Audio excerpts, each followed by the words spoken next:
যে ঈদুল আযহা এটা ওয়াজিব না, এটা সুন্নাত মুআক্কাদা। এজন্য উলামায়ে কিরাম যেমন শাইখুল ইসলাম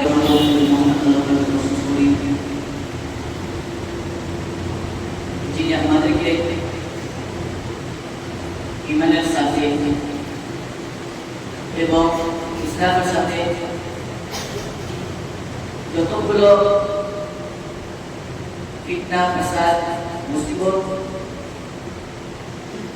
তার থেকে দূরে সরিয়ে আমাদেরকে পবিত্র জুমার দিনে আসার তৌফিক দান করেছেন, তাই সকলে তারপরে জনাব মুহাম্মদ রাসূলুল্লাহ সাল্লাল্লাহু আলাইহি ওয়াসাল্লামের প্রতি দুরূদ সালাম নাযিল হোক। আল্লাহুম্মা সাল্লি আলাইহি আল্লাহুম্মা বারিক আলাইহি। আমরা সবাই অবগত যে আমাদের সামনে ঈদুল আযহা অতি নিকটে এসেছে। তাই ঈদুল আযহাকে কুরবানির আহকাম মাসাইল সম্পর্কে কিছু আলোচনা করব ইনশাআল্লাহ। এই জন্য সমাজ সংযুক্ত যদি একাডেমিক যদি বলা হয়, হাদিসের কথা যদি বলা হয়, তার টাইম পাওয়া যাবে না। তো যেগুলো গুরুত্বপূর্ণ জিনিস আছে আমাদেরকে শিখতে হবে, আমাদেরকে জানতে হবে, সেই বিষয়গুলোকে আজকে ইনশাআল্লাহ তুলে ধরব। এই জন্য যে আমরা এমন কোনো বিষয়ে জানি না, যখন আচানক বা কখন শুনছি, আশ্চর্য হয়ে শুনছি, প্রথমবার শুনছি, তখন আমরা আশ্চর্য হয়ে যাচ্ছি যে এটা বিষয় তারা কেউ বলে। যখন যে কেউ ব্যক্তি যখন আলেম খুতবা দিচ্ছে, তার পিছনে তাকে বলছে যে আপনি কোথা থেকে হাদিস পেলেন, আপনি কোথা থেকে হাদিস নিয়েছেন, এরকম শব্দ আসছে। যে এমন কোন বিষয় যেটা আমাদেরকে জানা নাই, সেই বিষয় কিছু কিছু ইনশাআল্লাহ তুলে ধরব। এই জন্য সময় আমাদেরকে অনুমতি দিচ্ছে না বিস্তারিত ভাবে বলার, তাই যতটুকু সম্ভব ততটুকু বলার চেষ্টা করতে ইনশাআল্লাহ। এই জন্য আমাদেরকে আল্লাহ তাআলা একটি উপহার দিয়েছে, সেটা হচ্ছে ঈদুল আযহা, কুরবানির ঈদ। এই ঈদে আমাদের জন্য কি করণীয় রয়েছে আর আমাদের জন্য কি বর্জনীয় রয়েছে, আমাদেরকে কি করতে হবে আর আমাদেরকে কি করা থেকে দূরে থাকতে হবে। সর্বপ্রথম আমরা জানব যে ঈদুল আযহা এটা ওয়াজিব না, এটা সুন্নাত মুআক্কাদা। এজন্য উলামায়ে কিরাম যেমন শাইখুল ইসলাম ইবনে তাইমিয়া রাহিমাহুল্লাহ তিনার নিকটে ওয়াজিব, কিন্তু অন্যান্য উলামায়ে কিরামদের নিকটে সেটা হচ্ছে সুন্নাত মুআক্কাদা, ওয়াজিব না। তাদের দলিল হচ্ছে ফাসালি লিরাব্বিকা ওয়ানহার। এটা তাফসীরে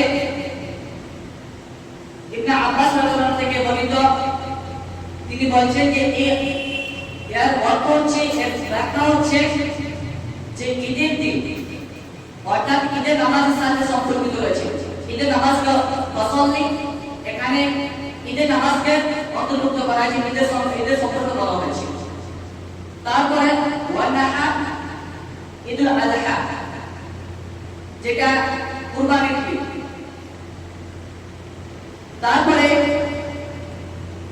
আসি যে কিছু কিছু সময় আমরা দেখতে পাই কুরবানি করা কতদিন পর্যন্ত করা যেতে পারে, কুরবানি কতদিন পর্যন্ত। এখানে ইবনে কুদামা রাহিমাহুল্লাহ তিনার কিতাব বয়ে আল মুগনি, সেখানে বলছে যে 4 দিক করতে পারা যায়। এটা কোনো ওলামা কিরামদের ইখতিলাফ নেই, মতভেদ নাই। 4 অর্থাৎ ইয়াউমুন নাহার, ঈদের দিন, আর ঈদের পরে 3 দিন, 11, 12, 13 আয়াম তাশরিক যেটা বলা হয়। তো এটাকে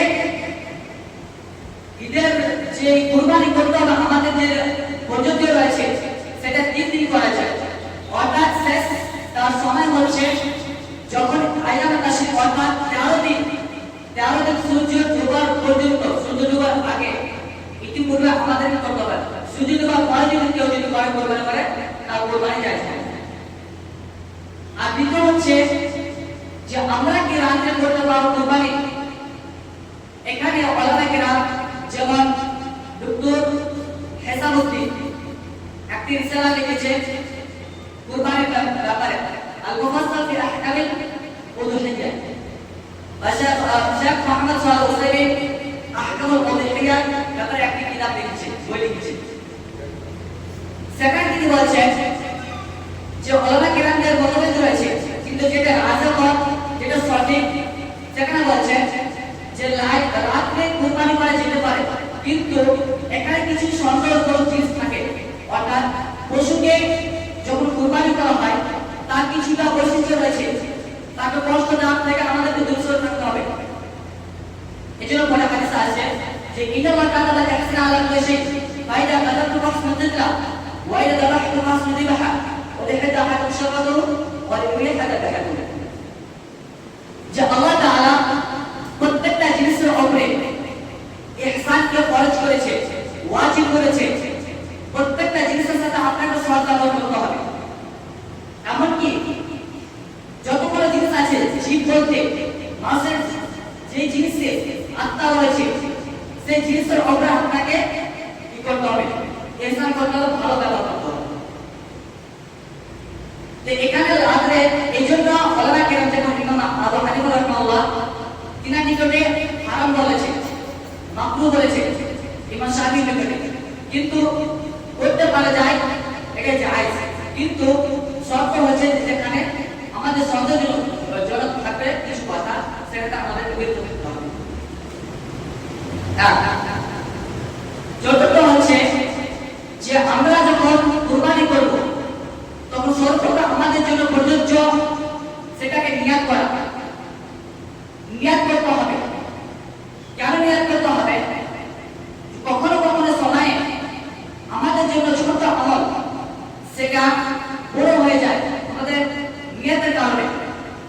যেমন সোয়ালে মুহাম্মদ বিন মুনাজ্জিম তিনি একটি কিতাব থেকে বই লিখেছেন আমালুল কুলুব, সেখানে অন্তর যতগুলো আমল রয়েছে সেখানে কিছুটা বর্ণনা করেছে। সেখানে বলেছেন ইবনে মুহাম্মদ রাহমাহুল্লাহ বলেছেন যে রুব্বা আমালিন কাসীরিন ইকাদ্দর নিয়াতুহু, যে কিছু কোনো কোনো সময়ে ছোট আমল অর্থাৎ বড় আমল সেটা নিয়তটাকে তার আমলটা ছোট করে দেয়। আর কখনো কখনো ছোট আমল কিন্তু তার নিয়তটাকে বেশি করে দেয়। সেটা হল নেকি দিক দিয়ে, আর সেটা হল তার কোন দিক দিয়ে। এখানটা বোঝা যাচ্ছে যে যে ব্যক্তি কুরবানি করবে তার জন্য প্রযোজ্য যে তাকে নিয়ত খালিস করতে হবে। এই জন্য সূরা হজ্জে বলা হয়েছে ওয়া মান ইউআযিম শাআইরাল্লাহ ফাইন্না মিন তাকওয়াল কুলুব, যে আল্লাহ তাআলা যে নির্দেশ রয়েছে, যে আহকাম রয়েছে কুরবানির ব্যাপারে, সেটাকে আপনাকে মূল্যায়ন করতে হবে। আর এটা অন্তরের এটা লিখিয়ে তাকওয়া, অন্তরের তাকওয়া ভয় লিখিয়ে। এটাই কারণে যে শেখ সালেহ মুনাজ্জিম পীরের বয়ে আমল করবে, তিনি বলছেন যে কখন আমল মানুষ প্রকাশ করতে পারে। সেখানে বলছে যে মানুষের তিনটি অবস্থা যে আমল কখন প্রকাশ করতে পারে। এক নম্বর হচ্ছে যেটা শরীরের দিক দিয়ে এসেছে প্রকাশ করতে হবে না, অর্থাৎ ছুটিয়ে রাখতে হবে, সেকেন্ড রাখতে হবে, গোপন রাখতে হবে। যেমন সুস্থ রয়েছে, আপনি যে নামাজ পড়ছেন কখনো কখনো সময়ে আমরা দেখতে পাই যে আমরা যখন ইবাদত করি মানুষকে দেখার জন্য করি, মানুষ যখন দেখে তাকে দেখে আমরা আরো এটা হচ্ছে রিয়া। আর এটা কখনো কারো কোনো চলে যেতে পারে, এক নম্বর। আর দ্বিতীয় নম্বর হচ্ছে যে কখনো কখনো দ্বিতীয় নম্বর যে শরীর থেকে যেটা প্রকাশ্য এসেছে, যেমন আপনাকে জুমা নামাজ পড়তে হবে, জুমা নামাজ পড়তে হবে, জামাতের সাথে পড়তে হবে, এটা আপনার জন্য ফরজ। তো শরীরের দিক থেকে এটা আমাদেরকে আদেশ করা হয়েছে যে সেটাকে প্রকাশ্য করো। আর দ্বিতীয় অবস্থান হচ্ছে যে আমাদের জন্য যেটা প্রযোজ্য যে কখন আমরা আমলকে প্রকাশ করতে পারবো। দ্বিতীয় অবস্থান হচ্ছে যে যেটা দ্বিতীয় অবস্থানে, অর্থাৎ যে অপর দুটো অবস্থান গেল তাদের মধ্যবর্তী, যে সেটা হচ্ছে ছুটিয়ার মতো করতে পারে বা যেটা জহারও করতে পারে, যেমন সাদকা এখানে যে মানুষ কখনো কখনো সময় সাদকা করে কিন্তু সে রিয়া করে মানুষকে দেখার জন্য করে। তা যদি এটা উদ্দেশ্য হয় যে আমি মানুষকে সাদকা দিচ্ছি, এটা আমার উদ্দেশ্য আমাকে মানুষ ভালো করবে, সেটা এখানে সে গুনাহগার হতে পারে। আর আরেকটা অবস্থান হচ্ছে সে যদি ইবনে কুতাবা মুখতাসার মিনাহ আসিদে তিনি বলেন পৃষ্ঠা নম্বর 224 এবং 23 বলেছেন, তিনি বলেছেন যে এখানে যদি কোনো ব্যক্তি যদি মানুষকে আমল করা দেখায় যে আমি এটা আমল করছি, তার উদ্দেশ্য যদি এটা হয় যে আমি যে আমলটা করছি আমার থেকে সে আমলটা করবে, এটা আমল ভালো, এটা কোনো গুনাহ নেই। আর আরেকটা সে যদি করে তার উদ্দেশ্য যদি আমল করা থাকে কিন্তু সে আমল করছে, আমল করতে করতে মধ্যখানে সে ভালো আমল করছে, ভালো আমল করতে করতে সে দেখতে পাচ্ছে যে আমার আমলটা খুব ভালো, মানুষ দেখে তাকে বলছে না খুব অনেক ভালো আমল করছে, কিন্তু এখানে শর্ত রয়েছে যে তাকে তার পক্ষে নিজের রাষ্ট্র অন্তর তাকে চেয়ার করতে হবে, লড়াই করতে হবে কিভাবে যে এটা যেন আমার শিরকের মধ্যে না পড়ে, এটা আমার যেন রিয়ার মধ্যে না পড়ে, এটা তাকে ধ্যান দিতে হবে। আর এটা যদি না হয় তাহলে সে গুনাহগার হবে। তো তিনটা অবস্থা, তো তিনটার মধ্যে 3 নম্বরে তৃতীয় অবস্থা হলো, এক নম্বর সে যদি তার উদ্দেশ্য থাকে যে শিরকের রিয়াকারী মানুষকে দেখার জন্য আমল থাকে, সেটা সে গুনাহগার হবে। আর দ্বিতীয় হচ্ছে যে তার উদ্দেশ্য হচ্ছে যে আমি যে আমলটা করছি সেটা মানুষকে দেখার জন্য, আমি যেটা করছি মানুষ আমার দেখে সেটা করবে, মডেল তৈরি হবে, এটা করতে পারে। আর তৃতীয় হচ্ছে যে তার যদি বৈধস্থানে যদি আমল কোনো হয়ে যায়, ভালো আমল হয়ে যায়, তার আমল থেকে মানুষ যদি তার প্রশংসা করে আর সে যদি সেটাকে দূর করার জন্য চেষ্টা করে যে না আমার আমল ভালো হয়নি, আপনারা বলছেন যে আমাকে কোনো ফাইনালটা আমার ভালো আমল হয়েছে, সে যদি বলার চেষ্টা করে মানুষ তার সামনে প্রশংসা করে, তাহলে এটা যদি করে তার আমলটা ঠিক হবে। এই জন্য সর্বপ্রথম নিয়তের বর্ণনা করেছে। আমরা অনেকে জানি যে কুরবানির জন্য দ্বিতীয়তম অবস্থান হচ্ছে যে আমাদের যতগুলো আইব আছে অর্থাৎ ত্রুটি রয়েছে, সেই ত্রুটি থেকে আমাদেরকে পবিত্র রাখতে হবে প্রত্যেকটা জিনিসে। এমনকি কিছু কিছু জিনিসে যেমন বারাত আযম রাহমাতুল্লাহ থেকে হাদিস বর্ণিত রয়েছে, সুনান আবু দাউদ রয়েছে, মুসলিমও রয়েছে। তো সেখানে বলা হয়েছে যে 4টি জিনিস দেখতে হবে। এক নম্বর হচ্ছে সে যেন তার প্রকাশ্য যে আপনি তার অসুস্থতা দেখতে পাচ্ছেন, অসুস্থতা সেটি যেন প্রকাশ্য থাকে, সেই থেকে যেন মুক্ত থাকে। আর সে যদি চলাফেরা করে সেটা যেন ভালোভাবে হয়, এরা ব্যাখ্যা করে যেন না চলে, ন্যাংড়ে না চলে, তার চলাফেরাটা যেন ভালো থাকে, একটা প্রকাশ্য এটা। আর দ্বিতীয় হচ্ছে তার যেন হাড্ডি বা পা যে কোনো স্থান তার যেন ত্রুটি যেন না থাকে, টুটে না থাকে, ভেঙে না থাকে। অর্থাৎ এখানে আরেকটি কথা যে আমাদের শিক্ষক স্যার ডক্টর মোহাম্মদ নাসির আসাদুল্লাহ, যার মোহাম্মদের শিক্ষক এবং বর্তমানে মুফতি রয়েছে, তাকে জিজ্ঞাসা করা হয়েছিল যে এরকম কোন প্রকাশ্য যে মানুষের চোখে লাগে ছোট ছোট জিনিসের কিছু কিছু জিনিসের তাকে ত্রুটি করা হয়, যে আইব থাকে, যে আমরা বিড়লা বলে ছোট ছোট জিনিস, এগুলো তো কি আইব করা যাবে? তিনি বলছেন যে মানুষ উঠবে আমাদের সমাজে যেটা প্রচলিত, যেটা মানুষ মনে করে যে এটা যদি জিনিস থাকে তাকে সেটাকে মনে করা হবে যে এটা আইব, এটা ক্ষতি, তাহলে সেটা থেকে আপনাকে কুরবানি থেকে বাঁচতে হবে, সেটা কুরবানিটা আপনাকে ভালো দিতে হবে। আর দ্বিতীয় হচ্ছে যে আমরা যখন কুরবানি করব তখন যেন আমরা আরো দেখি যে কুরবানিটা করছি সেটা অনেকগুলো অবস্থান থাকে, যেমন দাঁত, পা ইত্যাদি। তাদের ওয়াজ সম্পর্কে যেমন বলা হয়েছে যে আনসার জনকে বলা হয়েছে যে যে ব্যক্তি কুরবানি করবে মুসান্না অর্থাৎ যেন যেন না করে, অর্থাৎ যেই জিনিসটা কুরবানি করা হবে সেটা যেন 6 মাসের নিচে যেন না হয়, 6 মাসের উপরে হতে হবে। যেমন উটের ব্যাপারে বলা হয়েছে, তো উটের ব্যাপারে বলা হয়েছে যে সে যদি 6 মাসের অর্থাৎ 5 বছরের উপরে চলে যায় তার মিনিমাম 5 বছর বয়স। আর শরীরে কোনো নির্দিষ্ট কোয়ালিটি এটার বয়স এটা, কিন্তু সদস্য বলেছে যে তাদেরকে দেখতে হবে যে জিনিসটা আপনি কিনতে পারবেন, সমাজে যেটা অবস্থা রয়েছে, যে বয়সটাতে তার বয়স পৌঁছে যায়, যেটা খাদ্য গ্রহণযোগ্য হয়ে যায়, সেই বয়সে আপনাকে দেখতে হবে। যেমন বকরির ব্যাপারে, বকরি শরীরে তো কোনো নির্দিষ্ট কোনো তার বয়স শরীরে তো কোনো নির্ধারিত পারবে না, কিন্তু আমাদেরকে দেখতে হবে 1 বছরে বা 2 মাসে সেটা বেশি খাওয়া যায়, 2 মাস থেকে 3 মাস বা 4 মাস। কিন্তু আমাদেরকে যেটা দেখতে হবে যে গ্রহণযোগ্য হচ্ছে কিনা, তার গোশতটা পুষ্টি ভালো হচ্ছে কিনা সেটা দেখতে হবে। আর আমরা যদি দেখতে চাই আল মুফাসসাল বি আহকামিল কুরআন, যেটা আমরা কেউ যদি গবেষণা করতে চাই, বেশি দেখতে চাই, সেখানে অনেক বিস্তারিতভাবে আলোচনা করা হয়েছে এই কুরবানির ব্যাপারে। আর একটা হচ্ছে যখন আমরা কুরবানি করব তখন আমাদের জন্য ওয়াজিব হচ্ছে যে কুরবানি করব তাদের জন্য যে জীবটা কুরবানি করব সেটা জন্য তার সাথে যেন ভালো ব্যবহার যেন এগুলো হাদিসে বললাম যে ইন্না আল্লাহ তাআলা ইহসান করেছে ফায়দা হাতুল আসমাতাল্লাহ, যে প্রত্যেকটা জিনিসের উপরে আপনাকে ইহসান করতে হবে। তো এইজন্য যে আমরা সমাজে দেখি এটা প্রচলিত ভুল হয় যে আমরা পশুটা যখন তাকে গলাটা জমা করা হয় আমরা হলুকা ভরি, এটা যেন না হয়। হলুকা যদি ধরি তাই কষ্ট হয়, অনেক কষ্ট হয়। আর যেটাতে সে মৃত্যু হচ্ছে তার যন্ত্রণা আলাদা, আমরা তার উপরে আরো যন্ত্রণা দিচ্ছি, তাকে আরো কষ্ট দিচ্ছি।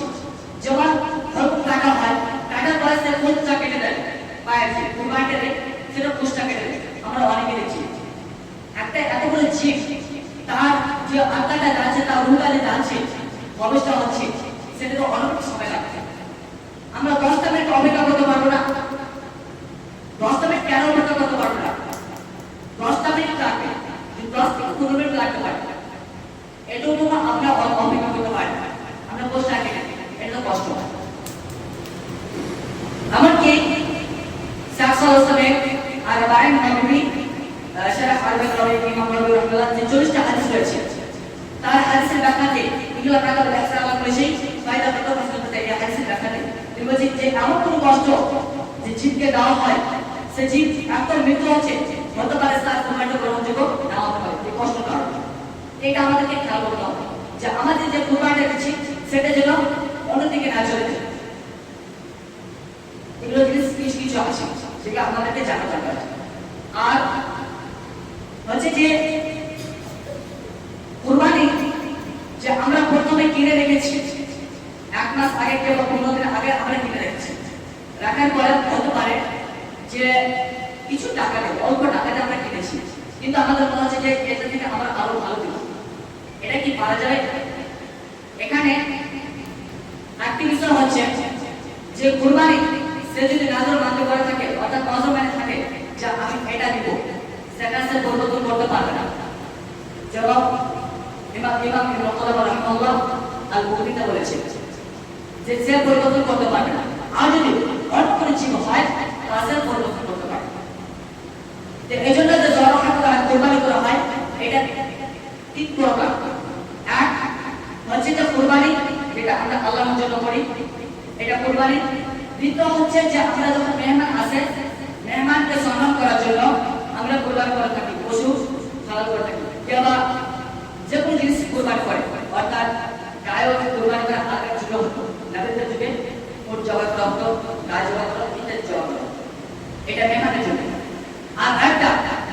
তৃতীয় হচ্ছে যে আমরা যেটা প্রচার করছি বর্তমানে দেখা যাচ্ছে সেটা হচ্ছে যে আল্লাহ অর্থাৎ আল্লাহ ব্যতীত অন্য কারোর নামে যে জিনিসটা জমা করা হয় এটা হচ্ছে শিরক।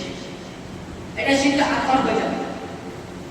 অর্থাৎ সে যদি অন্য আল্লাহ তাআলা ব্যতীত অন্য কারোর নামে যদি শিরক করে জমা করে সেটা হচ্ছে শিরক। এই জন্য জমা করা হচ্ছে তিন প্রকার। এক প্রকার হচ্ছে যে আল্লাহ তাআলা জন্য জমা করা, দ্বিতীয় প্রকার হচ্ছে যে সে মেহমান নওয়াজি অর্থাৎ মেহমান এসে তার জন্য জমা করছি, তৃতীয় হচ্ছে যে সে গারুলের নামে জমা করছে আর গারুলের নামে জমা করে এটা হচ্ছে আরেকটা বিষয়, আরেকটা প্রশ্ন হচ্ছে এটাই যে আমরা যখন জমা করব সেটা যেন যেটা জমা করব সেই জিনিসটা অন্য কোনো জিনিসের সামনে যেন জমা না করে। অর্থাৎ একটা বস্তু আমরা জমা করছি সেই বস্তুটা অন্য বস্তুর সামনে যেন জমা না করে। এটা একটা আদরের মধ্যে পড়ছে, ব্যবহারের মধ্যে পড়ছে। তার সাথে কেমন করে ব্যবহার করবে, তার সামনে ছুরিকে হাত দিতে হবে, এটা খেয়াল করতে হবে। আর আরো অনেকগুলো বিষয় আছে বলে শেষ করতে পারবে না, তবে সংক্ষিপ্তভাবে আমি সেটা করবো। আর আমাদের শিক্ষক আছে, মাদ্রাসার শিক্ষক আছে, তাদেরকে জিজ্ঞাসা করতে পারেন। অনেকগুলো বিষয় রয়েছে, হতে পারে যে কথা বলতে ভুল হয়ে যেতে পারে, এটা যা ভাষা বলতে ভুল হয়। কিন্তু যদি কোনো ভুল থাকে তাহলে আপনি আমাকে বলতে পারেন যে আপনার ভুল হয়েছে, আমি দেখব, চেষ্টা করব। কিন্তু আপনার শিক্ষককে জিজ্ঞাসা করবেন। চতুর্থ হচ্ছে যে আমরা যখন জবাই করব সেটা যেন কার সামনে যেন জবাই না হয়। আর আরেকটা হচ্ছে যে আমরা কি মায়েদের ব্যাপারে এখানে কি মায়েদের সম্পর্কে যে হাদিস রয়েছে আয়েশা থেকে বর্ণিত যে মুহাম্মদ সাল্লাল্লাহু আলাইহি ওয়াসাল্লাম যে প্রত্যেক উম্মতের দিক থেকে পক্ষ থেকে সে কুরবানি করেছে, মুহাম্মদ নিজের দায়িত্বের থেকে পক্ষ থেকে এবং উম্মত মুহাম্মাদের পক্ষ থেকে সেটা কুরবানি করেছে। এটা কি জায়েজ না জায়েজ না? সাত সাল হিসাবে তিন কিতাব আহকামুল উলুহিয়া এখানে বলেছে যে মায়ের সম্পর্কে তিন প্রকার।